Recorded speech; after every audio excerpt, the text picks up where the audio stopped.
نحمده ونستعينه ونستغفره ونؤمن به ونتوكل عليه ونعوذ بالله من شرور أنفسنا ومن سيئات أعمالنا من يهده الله فلا مضل له ومن يضلل فلا هادي له أشهد أن لا إله إلا الله وحده لا شريك له وأشهد أن محمدا عبده ورسوله أرسله بالهدى ودين الحق ليظهره على الدين كله ولو كره المشركون اللهم صل على محمد وعلى آل محمد كما صليت على إبراهيم وعلى آل إبراهيم إنك حميد مجيد اللهم بارك على محمد وعلى آل محمد كما باركت على إبراهيم وعلى آل إبراهيم إنك حميد مجيد أما بعد فإن خير الكلام كلام الله وخير السنن سنن محمد صلى الله عليه وسلم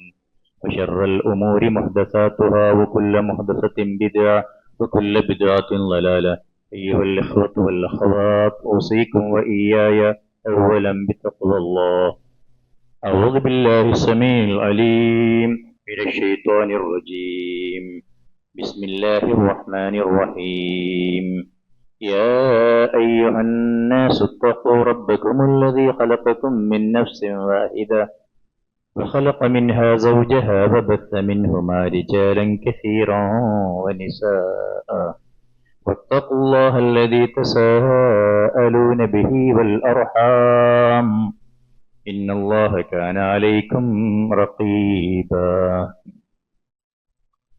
സത്യവിശ്വാസികളെ വിശ്വാസിനികളെ അള്ളാഹുവിൻ്റെ നിയമങ്ങളും നിർദ്ദേശങ്ങളും ജീവിതത്തിൻ്റെ എല്ലാ മേഖലകളിലും പഠിച്ചറിഞ്ഞ് പകർത്തി ജീവിതത്തെ കർമ്മപ്പെടുത്താൻ ശ്രമിക്കണം എന്നെന്നെയും നിങ്ങളെയും ഓർമ്മപ്പെടുത്തുന്നു.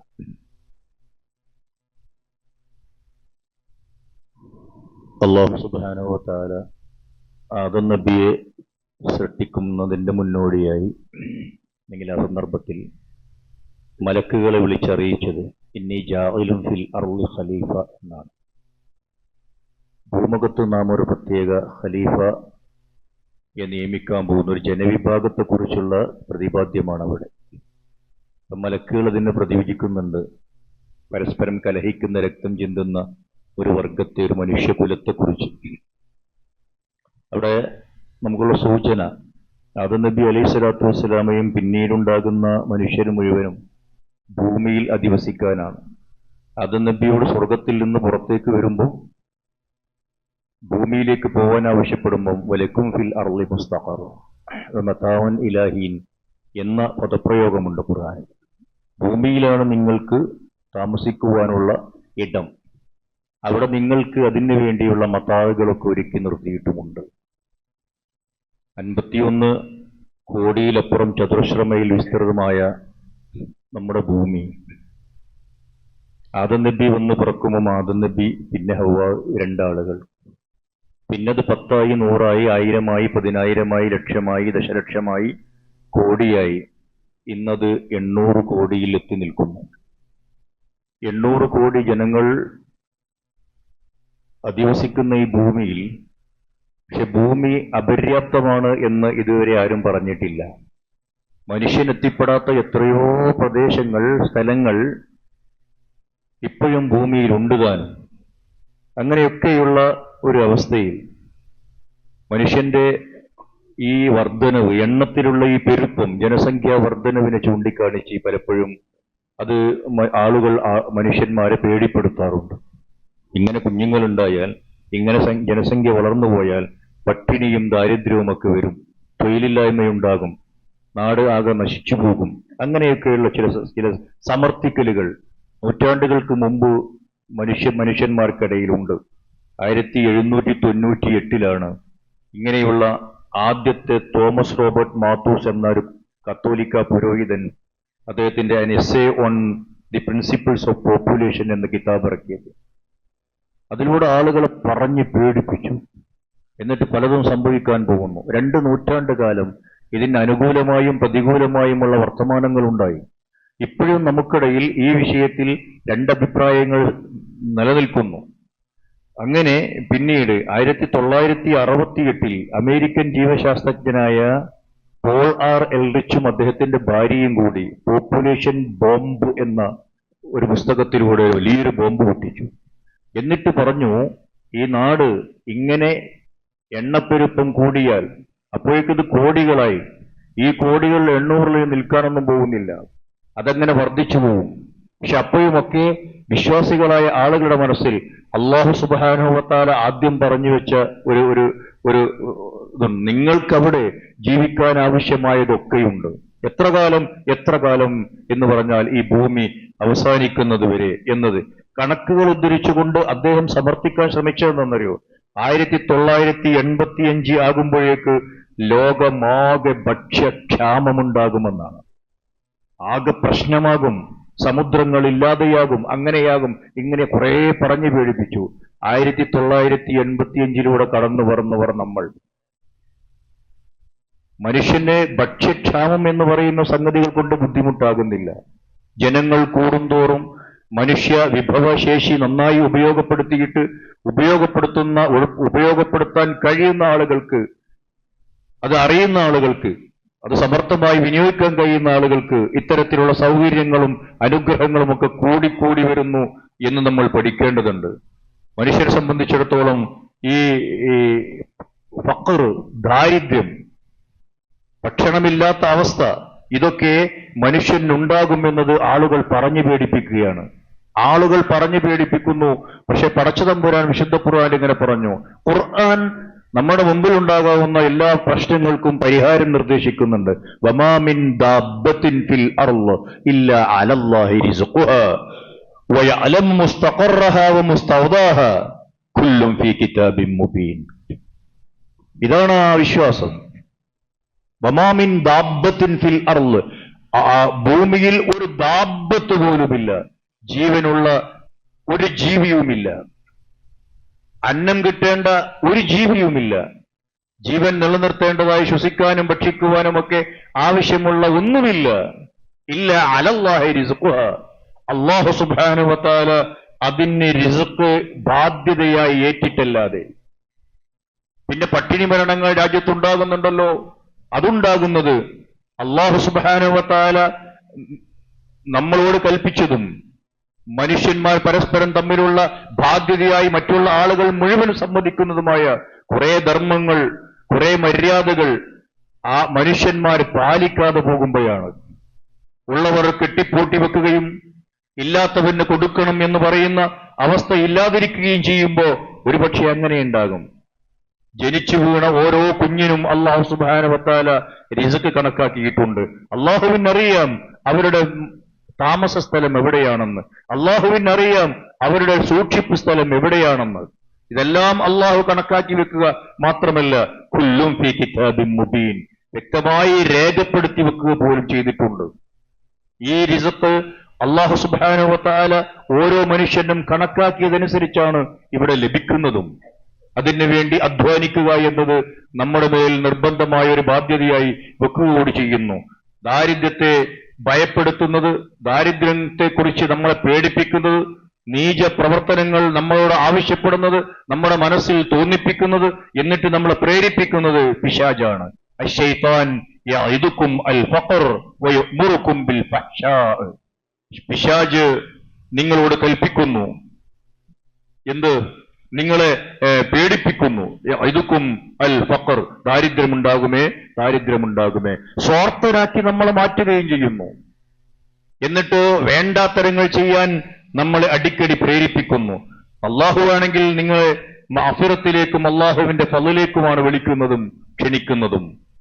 അള്ളാഹു വാസിഉൻ അലീം, വിശാലമായി എല്ലാ കാര്യങ്ങളും അറിയുന്നവനാകുന്നു.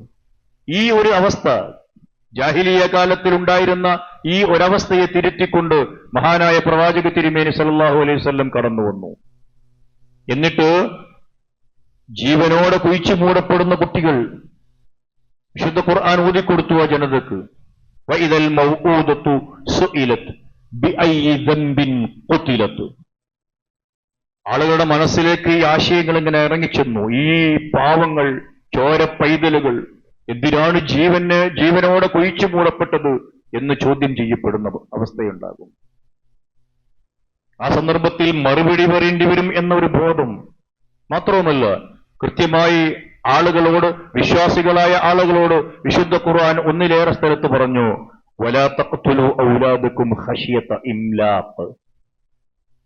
പട്ടിണി പേടിച്ച് നിങ്ങൾ നിങ്ങളുടെ കുഞ്ഞുങ്ങളെ കൊല്ലാൻ പാടില്ല.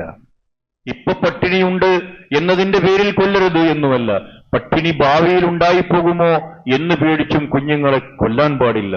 നഹ്നു നർസുഖുക്കും നഹ്നു നർസുഖുഹു വഇയ്യാകും. സൂറത്ത് ഇസ്രായിൽ അങ്ങനെ, നാമാണ് അവർക്കും നിങ്ങൾക്കും അന്നം നൽകുന്നത്. സൂറത്ത് അൻആമിൽ 151 നഹ്നു നർസുഖുക്കും വഇയ്യാഹും.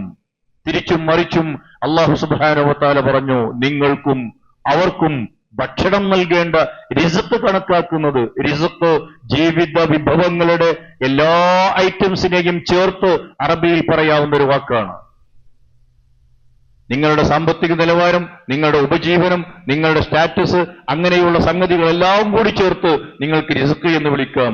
ഇതൊക്കെയും അള്ളാഹുവാണ് കണക്കാക്കുന്നത്. അതുകൊണ്ട് കുഞ്ഞുങ്ങളുണ്ടായി പോകുന്നു എന്നത് നിങ്ങൾ പേടിക്കേണ്ട ഒരു കാര്യമായി കാണേണ്ടതില്ല. ഇസ്ലാം വിവാഹത്തെ ഒരു പുണ്യകർമ്മമായി കാണുന്നു. കല്യാണം കഴിക്കണമെന്ന് അതിശക്തമായി ആവശ്യപ്പെടുന്നു. ലിതസ്കുനു ഇലൈഹ, നിങ്ങൾക്ക് ശാന്തിയും സ്വസ്ഥതയും സമാധാനവുമുള്ള ഒരു ജീവിതം അതിലൂടെ ഉണ്ടാകുമെന്ന് തീർത്തു പറയുന്നു. എന്നിട്ടതൊരു പുണ്യകർമ്മമാക്കി. ആ ആണും പെണ്ണും ഭാര്യയും ഭർത്താവും തമ്മിൽ ഇണചേരുന്നത് അല്ലാഹു സുബ്ഹാനഹു വ തആല പുണ്യമാണെന്ന് തീർത്തു പറഞ്ഞു. സഹാബത്ത് സംശയത്തോടുകൂടി പ്രവാചകനെ നോക്കി നിന്നു. അല്ല, അവർ ചോദിച്ചു, അല്ല നബിയെ, ഞങ്ങൾക്ക് ശാരീരികമായി സുഖം ലഭിക്കുവാൻ ചെയ്യുന്ന ഈ ഇടപാടിന് പുണ്യമോ? പ്രവാചകൻ തിരിച്ചു ചോദിച്ചു, നിങ്ങൾ അത് മറ്റൊരു സ്ത്രീയിലാണ് ചെയ്യുന്നത് എങ്കിൽ നിങ്ങൾക്ക് വ്യഭിചാരം ചെയ്തതിന്റെ കുറ്റം കിട്ടൂലേ? കിട്ടും. നിങ്ങൾക്ക് നിങ്ങളുടെ ഇണകളിലാകുമ്പോ അതിന് കൂലിയുണ്ടെന്ന് പഠിപ്പിച്ചു. കൂലിയുള്ള മനസ്സിന് സുഖവും മനസ്സിന് സ്വസ്ഥതയും അള്ളാഹുവിന്റെ പക്കൽ കൂലിയുമുള്ള അമലുകൾ ചെയ്യുമ്പോ മനുഷ്യന്റെ മനസ്സിന് നേരത്തെ പറഞ്ഞ വല്ലാത്ത സക്കീനത്തുണ്ടാക്കിയെടുക്കാൻ കഴിയും. അങ്ങനെ മുലയൂട്ടുന്നത് പുണ്യമാണെന്ന് പറഞ്ഞു. അതുപോലെ ഇണക്കും മക്കൾക്കും വേണ്ടി അധ്വാനിക്കുന്നത് പുണ്യമാണെന്ന് പറഞ്ഞു. അവർക്ക് ചെലവ് കൊടുക്കുന്നത് പുണ്യമാണെന്ന് പറഞ്ഞു. പുണ്യങ്ങളുടെ ഒരുപാട് നീണ്ട ശൃംഖലയാണ് ദാമ്പത്യ ജീവിതത്തിലൂടെ വിശ്വാസികളായ ആളുകൾക്ക് അള്ളാഹു നൽകാൻ ഉദ്ദേശിക്കുന്നത്. അള്ളാഹു ജഅല ലക്കും മിൻ അൻഫുസികും അസ്വാജ, അള്ളാഹു നിങ്ങളിൽ നിന്ന് ഇണകളെ സൃഷ്ടിച്ചിട്ടുണ്ട്. വജഅല ലക്കും മിൻ അസ്വാജികും ബനീന വഹഫദ, നിങ്ങളുടെ ഇണകളിൽ നിന്ന് നിങ്ങൾക്ക് കുട്ടികളും നിങ്ങൾക്ക് പുത്രന്മാരെയും പൗത്രന്മാരെയും അള്ളാഹു സുബ്ഹാനഹു വ തആല ഉണ്ടാക്കി വെച്ചിട്ടുണ്ട്. അതിനാണ് ഈ ദാമ്പത്യം, അതിനാണ് ഈ കുടുംബജീവിതം നയിക്കുന്നത്. അത് കുടുംബജീവിതത്തിന്റെ വളരെ പ്രധാനപ്പെട്ട ഒരു ലക്ഷ്യമായി അള്ളാഹുവിന്റെ മതം കാണുന്നു. നിങ്ങൾ പേടിക്കേണ്ട. വറസഖക്കും മിനത് ത്വയ്യിബാത്ത്, ത്വയ്യിബാത്തുകളിൽ നിന്ന് വിഭവങ്ങൾ അള്ളാഹു സുബ്ഹാനഹു വ തആലയാണ് നിങ്ങൾക്ക് നൽകുന്നത്, നിങ്ങൾക്ക് നൽകുകയും ചെയ്യും. അഫബിൽ ബാത്തിലി യുഅ്മിനൂൻ, എന്നിട്ടും ആളുകൾ ഉരുട്ടിക്കൂട്ടിക്കൊണ്ടുവരുന്ന തെറ്റായ പ്രത്യയശാസ്ത്രങ്ങളുടെ പിന്നാലെ പോവുകയാണോ നിങ്ങൾ? ആളുകൾ പറഞ്ഞു പേടിപ്പിക്കുമ്പോ നിങ്ങൾ അള്ളാഹുവിന്റെ നിയമങ്ങൾ വലിച്ചെറിയുകയാണോ?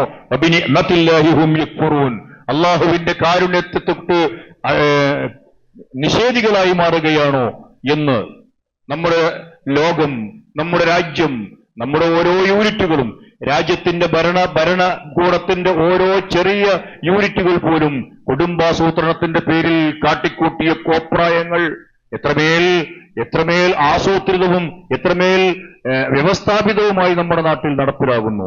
അതിന്റെ സന്താന നിയന്ത്രണം എന്ന പേരിൽ ഒരുപാട് മുദ്രാവാക്യങ്ങൾ. നാം 2, നമുക്ക് 2. ആദ്യം 3 ആയിരുന്നു, പിന്നത് നാം 2, നമുക്ക് 2 പിന്നീടത് നാം 2, നമുക്ക് 1 മതി എന്നായി. ഇപ്പോ കല്യാണമേ വേണ്ട എന്ന അവസ്ഥയിലേക്കും പോകുന്നു. അങ്ങനെയൊക്കെയുള്ള അവസ്ഥ ഇങ്ങനെ വരുമ്പോ നമ്മളെ സംബന്ധിച്ചിടത്തോളം ഈ വല്ലാത്തൊരവസ്ഥ ഞാൻ നേരത്തെ സൂചിപ്പിച്ച പോലെ, അപ്പോഴും അള്ളാഹുവിന്റെ മതത്തിൽ വിശുദ്ധ ഖുർആനിന്റെ കിതാബുകളൊക്കെ ഇതിനെതിൽ സംസാരിച്ചു കൊണ്ടേയിരിക്കുന്നുണ്ട്. അപ്പൊ നമ്മൾ പറഞ്ഞു, വിശ്വാസികളായ ആളുകൾക്ക് അള്ളാഹുവിന്റെ ദീൻ പറഞ്ഞ ഒരു സങ്കല്പമുണ്ട്. സന്താനങ്ങളെ സംബന്ധിച്ചിടത്തോളം അവിടെ ഏതൊക്കെ രൂപത്തിലാവാം, വലിയ വിഷയമാണത്. സന്താനങ്ങളെ വേണ്ടെന്ന് വെക്കുന്ന അവസ്ഥയോ, സന്താനങ്ങൾക്കിടയിൽ അകലം പാലിക്കാനുള്ള സംഗതികളോ, അതൊക്കെ രണ്ടും രണ്ടായി കാണണം. ഫുൾ സ്റ്റോപ്പ് ഇടുന്ന അവസ്ഥയോ, സന്താനം വേണ്ടെന്ന് വെക്കുന്ന അവസ്ഥയോ, കുട്ടികൾ ഉണ്ടായാൽ അത് പൊല്ലാപ്പാണ് എന്ന് വെക്കുന്നതിനെ ഇസ്ലാം അനുകൂലിക്കുന്നില്ല. അല്ലാഹു സുബ്ഹാനഹു വ തആല നമ്മോ ലോകരാജ്യങ്ങൾ ഇപ്പൊ എന്താ ചെയ്തുകൊണ്ടിരിക്കുന്നവരോ, ലോകരാജ്യങ്ങൾ അതിശക്തമായി തിരിച്ചോടുകയാണ്. വല്ലാത്ത തിരിഞ്ഞോട്ടം. ഫാദർഹുഡ് അവാർഡ് പ്രഖ്യാപിച്ചിട്ടുണ്ട് അമേരിക്കയിൽ, കൂടുതൽ കുട്ടികൾ ഉണ്ടാകുന്നതിനെ പ്രോത്സാഹിപ്പിക്കാൻ. റഷ്യയാണ് വല്ലാത്ത ഒരു അവസ്ഥയിലേക്ക് പോയത്. അവിടെ മിനിസ്ട്രി ഓഫ് സെക്സ് ആരംഭിക്കുന്നു. ഒരുപാട് മന്ത്രാലയങ്ങളുണ്ട്. അതിന്റെ കൂട്ടത്തിൽ പുതിയതൊന്ന് വന്നു ചേരുന്നു. $5300 ജനസംഖ്യ വർധനവിന് വേണ്ടി അവർ ചെലവഴിച്ച് കഴിഞ്ഞതിപ്പോ. ജോലിക്കിടെ ഇടവേളകളിൽ ഇണചേരണമെന്ന് കുടുംബത്തോട് പ്രസിഡന്റ് ആവശ്യപ്പെടുന്നു. ഒരു രാജ്യത്തിന്റെ പ്രസിഡന്റ് രാത്രി 10 മണി മുതൽ ഇരുട്ടാക്കണം, എന്നിട്ട് നെറ്റൊക്കെ ഓഫാക്കി ഇടണം, ഭാര്യയും ഭർത്താവും ഒരുമിച്ച് ജീവിക്കണം എന്ന് ഒരു കൽപ്പന പോലെ പറയുന്നു. വീട്ടമ്മമാർക്ക് ശമ്പളം കൊടുക്കുന്നു. വിവാഹിതർക്ക് ആദ്യ പകലിൽ ചെലവഴിക്കാൻ ഒരു 5000 രൂപയോളം കൊടുക്കുന്നു. ആദ്യ രാത്രിക്ക് 20,000-ലേറെ തുക നൽകുന്നു. പ്രോത്സാഹനങ്ങളാണ്, വലിയ പ്രോത്സാഹനങ്ങൾ. അത്ഭുതകരം. 18-നും 23-നും ഇടയിലുള്ള വിദ്യാർത്ഥിനി ഗർഭിണിയായാൽ 1,00,000 രൂപയും പ്രസവിച്ചാൽ 10 ലക്ഷം രൂപയും നൽകുന്നു. ഇങ്ങനെ പോകുന്നു. ഈ ഉണ്ടാക്കി വെച്ച നിയമങ്ങൾ വലിച്ചെറിഞ്ഞ് അതിന് വിപരീതമായ നിയമങ്ങളുമായി അതിശീഘ്രം മുന്നോട്ട് പോവുകയാണ്. ഈ അവസാനം ഞാൻ പറഞ്ഞ ഈ നിയമം മുതിർന്ന സ്ത്രീകൾക്ക് മാത്രം ആക്കി വെച്ചതായിരുന്നു. എന്തിനാണ് ഈ പഠിക്കാൻ പോകുന്ന കുട്ടികളിലേക്ക് ഇത് താഴേക്ക് കൊണ്ടുവന്നത് എന്ന് വലിയ ചോദ്യമുണ്ടായി. ആ ചോദ്യത്തിന്റെ ഉത്തരം 2.5% വേണം ജനന നിരക്ക്. പക്ഷെ ഇപ്പോ അത് 1.41 ഉള്ളൂ. അതിന് ഇങ്ങനെയല്ലാതെ മറ്റു മാർഗമില്ല എന്നവർ ഉറക്കെ പറയുന്നു. അപ്പോഴും അള്ളാഹുവിന്റെ മതം നേരത്തെ പറഞ്ഞു വെച്ച ആയത്തുകളും ഹദീസുകളുമൊക്കെയും നമ്മുടെ കയ്യിലുണ്ട്. അതനുസരിച്ച് ജീവിക്കുന്ന ആളുകളെ പഴയ 6-ാം നൂറ്റാണ്ടിലേക്ക് തിരിച്ചുപോയവർ എന്ന ആളുകൾ കളിയാക്കുന്നു. ആ കളിയാക്കൽ കേട്ട് പലരും മനസ്സുപെടുത്തു പോകുന്ന അവസ്ഥ ഉണ്ടാകേണ്ടതില്ല. ദൈവിക വെളിപാടിന്റെ അഥവാ വഹിയിന്റെ അടിസ്ഥാനത്തിലല്ലാതെ നന്മയും തിന്മയും കണക്കാക്കാൻ പാടില്ല, നമുക്ക് കണ്ടുപിടിക്കാനാവില്ലെന്ന് ഇസ്ലാം ആവർത്തിച്ച് ആളുകളോട് പറയുന്നു. ഇന്ന കാര്യമാണ് ഗുണകരം, ഇന്ന കാര്യം ഗുണകരമല്ല.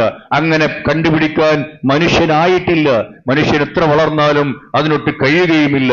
അത് ദൈവികമായ വെളിപാടിലൂടെ, വഹിയിലൂടെ, പ്രവാചകന്മാരിലൂടെ വന്നു ലഭിക്കേണ്ടതുണ്ട് എന്നാണ് ഇസ്ലാം ആവശ്യപ്പെടുന്നത്.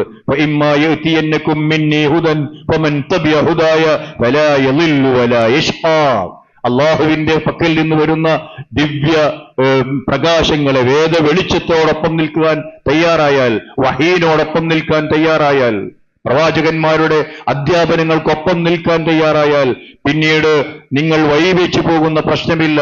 നിങ്ങൾ പാതിവഴിയിൽ ആർത്തട്ടഹസിക്കേണ്ടി വരില്ല. നിങ്ങൾ ചെയ്തുപോയ തെറ്റുകൾക്ക് സങ്കടപ്പെടേണ്ടി വരില്ല. അബദ്ധമായി പോയി എന്ന് പറയേണ്ടി വരില്ല. മതത്തിന്റെ നിയമങ്ങൾ, ഇസ്ലാം മുന്നോട്ട് വെച്ച ഏതെങ്കിലും ഒരു നിയമങ്ങൾ പുറകോട്ട് നടക്കേണ്ടി വന്ന ചരിത്രമുണ്ടായിട്ടില്ല. അള്ളാഹുവിന്റെ കിതാബും പ്രവാചകന്റെ സുന്നത്തും പറയുന്നതാണ് എങ്കിൽ അതിൽ നിന്ന് പുറകോട്ടടിക്കേണ്ട ആവശ്യവും വരില്ല എന്ന് നമ്മൾ മനസ്സിലാക്കണം. അങ്ങനെ ഇസ്ലാമിനോട് കൂറ് പുലർത്തിക്കൊണ്ട് ജീവിക്കുന്ന നല്ല വിശ്വാസികളായി ജീവിച്ചു മരിക്കുവാൻ അല്ലാഹു സുബ്ഹാനഹു വ തആല നമുക്കെല്ലാവർക്കും, നാമുമായി ബന്ധപ്പെട്ട് ജീവിക്കുന്നവർക്കും തൗഫീഖ് നൽകി അനുഗ്രഹിക്കുമാറാവട്ടെ.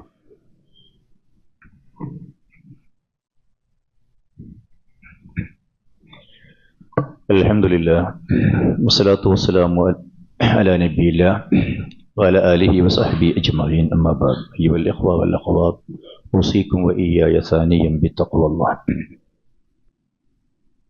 സഹോദരന്മാരെ, സഹോദരികളെ, അള്ളാഹുവിൻ്റെ നിയമനിർദ്ദേശങ്ങൾ ജീവിതത്തിൽ ഉടനീളം പാലിക്കണമെന്ന് ഒന്നുകൂടി ഉണർത്തുന്നു.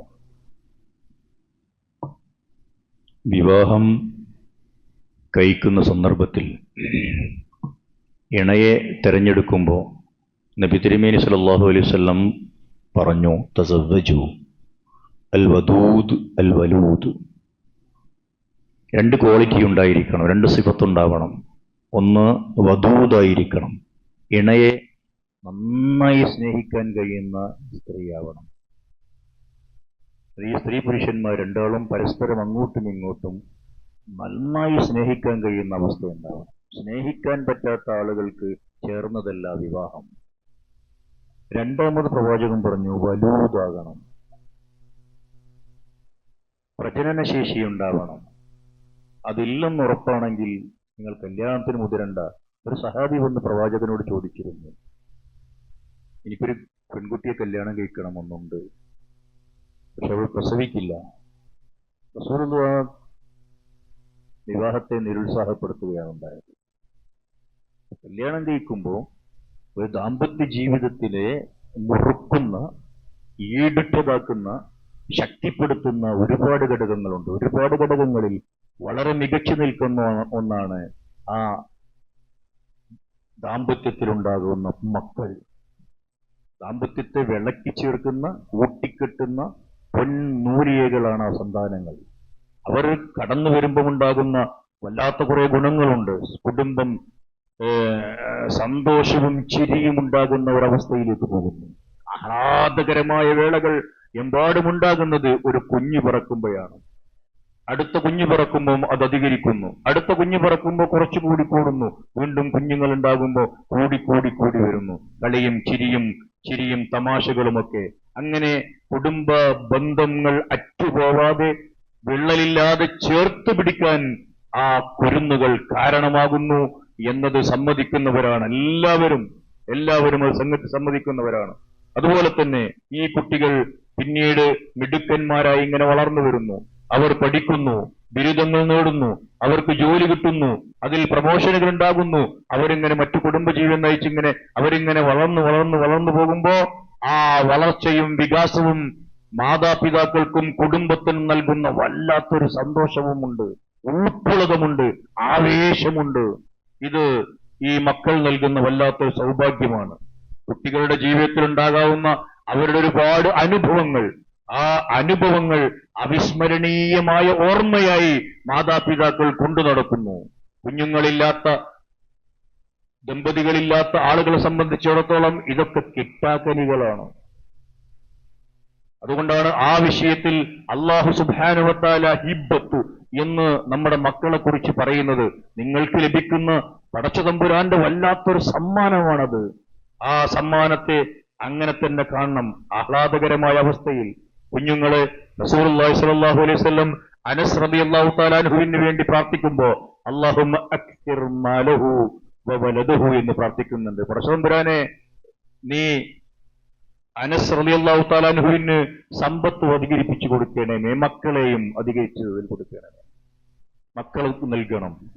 അപ്പൊ ഈ ഒരവസ്ഥയിൽ മനുഷ്യനെ സംബന്ധിച്ചിടത്തോളം എങ്ങനെയെങ്കിലുമുള്ള കുട്ടികളെയല്ല നമ്മൾ ആവശ്യപ്പെടുന്നത്. റബ്ബി ഹബ്ലി മിനസ് സ്വാലിഹീൻ, സ്വാലിഹീങ്ങളായ നല്ല മക്കൾ. കാത്തിരുന്ന് പ്രാർത്ഥിച്ച് ആ പ്രാർത്ഥനയുടെ ബൈ പ്രൊഡക്റ്റായി മക്കൾ പിറന്നു വീഴുമ്പോ അവർ സ്വാലിഹീങ്ങളായ സന്താനമാകും. അള്ളാഹുവിനോട് ഞാൻ ചോദിച്ചു വാങ്ങിയ അള്ളാഹുവിന്റെ ദാനമാണിത്, സമ്മാനമാണിത് എന്ന ഓർമ്മ ഉപ്പക്കും ഉമ്മക്കും ഉണ്ടാകുമ്പോ അവരെ ആ നിലയിൽ വളർത്താനുള്ള വല്ലാത്തൊരു ആവേശവും നമുക്കുണ്ടാവും. അത് നമ്മുടെ ബാധ്യതയാണെന്ന് തോന്നും. അങ്ങനെയുള്ള കുട്ടികൾ ഉണ്ടായാൽ അത് 1, 2, 3, 4, 5 ആയി പോകുന്നത് അപകടകരമായ പശ്ചാത്തലത്തിലേക്കാവൂല. നേരത്തെ അന്യ സമുദായത്തിൽ ജീവിച്ച് നിസ്രാണിയും അതുപോലെ തന്നെ ജൂതരുമൊക്കെയായി വളർന്ന 55 പെൺകുട്ടികൾ അവർ ഇസ്ലാം മതം സ്വീകരിച്ചു കഴിഞ്ഞതിന് ശേഷം അവരുടെ ജീവിതത്തിലുണ്ടായ ഈ ഒരു ഇണയെ പ്രാപിച്ച് ഒരു ഭർത്താവിനോടൊപ്പം ജീവിച്ച് അതിൽ കുഞ്ഞുങ്ങളുണ്ടായി ഒരു കൂട്ടുകുടുംബ വ്യവസ്ഥയിലേക്ക് കടന്നു വന്നതിന് ശേഷമുണ്ടായ ആഹ്ലാദകരമായ അവസ്ഥയെക്കുറിച്ച് അതിൽപ്പെട്ട ഒരു പെൺകുട്ടിയുടെ അമ്മ എഡിറ്റ് ചെയ്ത ഒരു പുസ്തകം നിങ്ങൾക്ക് നെറ്റിൽ വായിക്കാൻ കിട്ടും. Daughters of another path. അതിൽ പച്ചയായി പറയുന്നത്, സത്യസന്ധമായി വിവരിക്കുന്നത് വിശ്വാസികളായ ആളുകളും അല്ലാത്ത ആളുകളുമൊക്കെ വായിച്ചു പഠിക്കുന്നത് നല്ലതാണ്. ഒരു കുടുംബജീവിതത്തിന്റെ ഏറ്റവും നല്ല ഉത്കൃഷ്ടമായ നാളുകളിലൂടെ കടന്നു പോവാൻ അവർക്ക് സൗഭാഗ്യം നൽകിയത് ഈ പരിശുദ്ധ ദീനാണത്രേ. ഈ ദീൻ ജീവിച്ചുകൊണ്ടിരിക്കുന്ന പുതിയ തലമുറയിലെ പെൺകുട്ടികളിൽ നിന്നും കല്യാണം വേണ്ട എന്ന ആക്രോശങ്ങൾ കേട്ടു തുടങ്ങിയ ഈ കാലഘട്ടത്തിൽ അവർ പഠിക്കണം. പ്രിയപ്പെട്ട അനിയത്തിമാരെ, പഠിക്കണം. എന്താണ് ഇസ്ലാമിലെ വിവാഹം? എന്തിനാണ് ഈ വിവാഹം? എന്താണ് അതുകൊണ്ടുണ്ടാകുന്ന അവസ്ഥ? ലിതസ്കുനു ഇലൈഹ എന്ന വാക്കിന്റെ വിശാലമായ പറഞ്ഞാൽ തീരാത്ത അർത്ഥതലങ്ങൾ ഏതൊക്കെയാണ് എന്നൊക്കെ പഠിക്കാൻ നമ്മൾ തയ്യാറാവുക. എന്നിട്ട് ദീൻ, ഇത് അള്ളാഹുവിന്റെ നിയമമാണ്. അള്ളാഹുവിന്റെ ദീൻ പഠിച്ചാൽ അള്ളാഹുവിനെ മറന്നുകൊണ്ട് ജീവിക്കുക ഒരു നിമിഷം പോലും പറ്റാത്ത അവസ്ഥയിലേക്ക് നമുക്ക് പോകാനാകും എന്നൊക്കെ ചിന്തിക്കുക. കുറെ കൂടി ദീനിനോട് അടുത്തു നിൽക്കുക, ആവേശപൂർവം അമാലുകളൊക്കെ ചെയ്യുക. അള്ളാഹു നമ്മിൽ നിന്ന് സ്വീകരിക്കുമാറാവട്ടെ. ഇന്ന് കേന്ദ്ര പള്ളി ഫണ്ടിലേക്കുള്ള കലക്ഷനാണ് നടത്തുന്നത്. അതിലെല്ലാവരും സഹകരിക്കണം. 2 മരണങ്ങൾ നമുക്ക് കഴിഞ്ഞ ദിവസങ്ങളിലുണ്ടായി. ഒന്ന് പുളിക്കലകത്ത് മറിയുമ്മ, നമ്മുടെ വനിതകൾക്ക് വേണ്ടി നടത്തുന്ന എല്ലാ സംരംഭങ്ങളിലും, ഖുർആൻ ക്ലാസ്സുകളിലും, പള്ളിയിലെ ജുമയിലും, ഈത്തിക്കാഫ് ഉൾപ്പെടെയുള്ള സംഗതികളിലും സജീവ സാന്നിധ്യമായിരുന്ന മറിയുമ്മ നമ്മളെ വിട്ടുപിരിഞ്ഞു പോയിട്ടുണ്ട്. അതുപോലെ തന്നെ മുസ്ലിയാരകത്ത് അബ്ദുക്ക, നമ്മുടെ പള്ളിയിലെ സ്ഥിര സാന്നിധ്യമായിരുന്ന അബ്ദുക്ക, അദ്ദേഹത്തിന് എല്ലാവരെയും കണ്ട് അദ്ദേഹത്തിന്റെ സംഗതികളൊക്കെ വിട്ടുപുറത്ത് മാപ്പാക്കി തരണമെന്ന് പറയാനുള്ള അവസരം കിട്ടിയില്ല. പക്ഷെ അദ്ദേഹത്തിന്റെ മക്കളെ വിളിച്ച് ഒരു വസിയ്യത്ത് ഏൽപ്പിച്ചിട്ടുണ്ട് നമ്മളോട് പറയാൻ. അവർക്ക് വേണ്ടി ഞാൻ നിങ്ങൾക്ക് കൈമാറാൻ. എന്തെങ്കിലും വിഷമകരമായ അവസ്ഥയിൽ അദ്ദേഹം പറഞ്ഞുപോയ, പെരുമാറ്റത്തിൽ വന്നുപോയ വിഷമങ്ങളുണ്ടെങ്കിൽ അത് സദയം വിട്ടുപുറത്ത് മാപ്പാക്കി തരണമെന്ന് അദ്ദേഹം ഒരു വസിയ്യത്തായി നമ്മോട് പറഞ്ഞിട്ടുണ്ട്. ആ വസിയ്യത്ത് ഉണ്ടെങ്കിലും ഇല്ലെങ്കിലും ശരി, നമ്മളുടെ ബാധ്യതയാണ് അത് എന്ന് ഞാൻ ഓർമ്മപ്പെടുത്തുന്നു. വസിയ്യത്ത് കൂടി ഉണ്ടാകുമ്പോൾ കുറച്ചുകൂടി നമുക്ക് ബാധ്യത കൂടുന്നു എന്ന് മാത്രം. അല്ലാഹു സുബ്ഹാനഹു വ തആല നമ്മുടെ കൂടെ ദീനിന്റെ പ്രവർത്തനങ്ങൾക്ക് മുമ്പിലുണ്ടായിരുന്ന ഈ സഹോദരനും സഹോദരിക്കും അവരിൽ നിന്ന് സംഭവിച്ചു പോയ, മാനുഷികമായി വന്നുപോയ വല്ല പിഴവുകളും ഉണ്ടെങ്കിൽ വിട്ടുപുറത്ത് മാപ്പാക്കി കൊടുത്ത് ജന്നാത്തുൽ ഫിർദൗസിൽ ഇടം നൽകി അനുഗ്രഹിക്കുമാറാവട്ടെ. ഈ 2 കുടുംബങ്ങളിലെയും അവരുടെ ബന്ധുക്കൾക്ക് അവരുടെ വിയോഗത്തിൽ സഹനവും ക്ഷമയും കൈക്കൊള്ളാൻ അല്ലാഹു സുബ്ഹാനഹു വ തആല അവരെ പ്രാപ്തരാക്കുമാറാവട്ടെ. നമ്മെ എല്ലാവരെയും അല്ലാഹു സുബ്ഹാനഹു വ തആല സ്വർഗ്ഗലോകത്ത് ഒരുമിപ്പിക്കുമാറാവട്ടെ. നമ്മുടെ എല്ലാവരുടെയും കുടുംബങ്ങളിൽ നിന്ന്, വീടുകളിൽ നിന്ന് ഉറ്റവരും ഉടയവരുമായി മരണപ്പെട്ടു പോയ മുഴുവൻ ആളുകൾക്കും അല്ലാഹു വിട്ടുപുറത്ത് മാപ്പാക്കി കൊടുത്ത് നമുക്കും അല്ലാഹു നമ്മുടെ തിന്മകൾ പുറത്തു തന്ന് അവരെയും നമ്മെയും സ്വർഗ്ഗലോകത്ത് ഒന്നിപ്പിക്കുമാറാവട്ടെ. നമ്മുടെ കൂട്ടത്തിൽ രോഗം മൂലം കഷ്ടപ്പെടുന്ന ആളുകൾക്ക് അല്ലാഹു ശിഫ നൽകി അനുഗ്രഹിക്കുമാറാവട്ടെ. നമ്മുടെ കൂട്ടത്തിൽ മാനസികമായി പിരിമുറുക്കാനും അനുഭവിക്കുന്ന, തീറ്റുന്ന, ടെൻഷൻ അനുഭവിക്കുന്ന ആളുകൾക്ക് അല്ലാഹു സൗഖ്യം നൽകി, ആഫിയത്ത് നൽകി അനുഗ്രഹിക്കുമാറാവട്ടെ. നമ്മിൽ, നമ്മുടെ കുടുംബങ്ങളിൽ നിന്ന്, സന്താനങ്ങളിൽ നിന്ന്, സന്താന പരമ്പരകളിൽ നിന്ന് അല്ലാഹു സുബ്ഹാനഹു വ തആല നമുക്കെല്ലാവർക്കും കൺകുളിർമ പ്രദാനം ചെയ്യുമാറാവട്ടെ. അല്ലാഹു നമുക്ക് നൽകിയ സന്താനങ്ങളെ അല്ലാഹുവിന്റെ സമ്മാനങ്ങളായി കാണുകയും അല്ലാഹു സുബ്ഹാനഹു വ തആല നമ്മെ ഏൽപ്പിച്ച ബാധ്യതകൾ കൃത്യമായി നിർവഹിക്കുകയും ചെയ്യുന്ന നല്ല വിശ്വാസികളിൽ ഉൾപ്പെടാൻ അല്ലാഹു നമ്മെ സഹായിക്കുമാറാവട്ടെ. അല്ലാഹുമ്മ ഖുൽ ലിൽ മുഅ്മിനീന വൽ മുഅ്മിനാത്ത് വൽ മുസ്ലിമീന വൽ മുസ്ലിമാത്ത് അൽ അഹിയാ